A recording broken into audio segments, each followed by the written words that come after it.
Hi, it's me again, CorelDraw Tips and Tricks, part 2 on this. And if you didn't watch part 1, you'll be totally lost. But after it loaded, I started thinking there's another way to do this where I won't have to smart fill that green in the center. So what we're going to do, I've got, well, I'm actually going to take this and do what we did before, where it's just hollow. But I'm going to move this out of the way. I've got this as two lines. So I'm going to take the Smart Fill tool. Right now, it doesn't really matter what color, but now it's an object. So I can actually left click, right click, and I'm hoping this will work. And then we can put our distress on top of it. And grab them both. Well, shift select both of them, just make sure you get them both. And then hit intersect. And that's exactly what I wanted. I want the distress just on that outer part. So now we can nudge this distress out of the way. I can actually delete these rings, and I can delete this inner ring. And now I can bring my distress by nudging. I can bring my white back in. And now I can smart fill the whole thing with a green, and it's only distressed on the outside.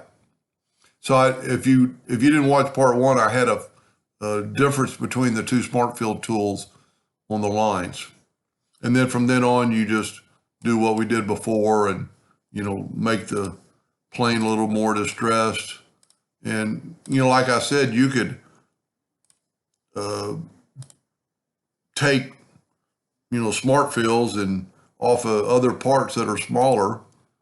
And then while it's selected, you could actually move them on the airplane.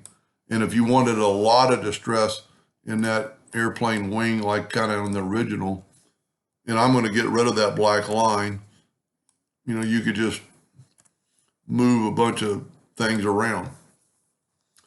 And then let's go ahead and finish it.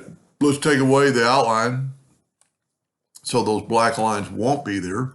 And now we're going to nudge the wordage back over.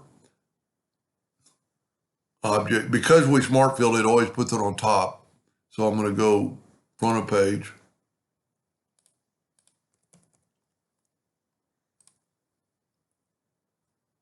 And there you have a little bit easier way to do it. And we definitely don't have that line that we had before in this one. Because if you look, it's, if you didn't watch part 1, I had to increase that.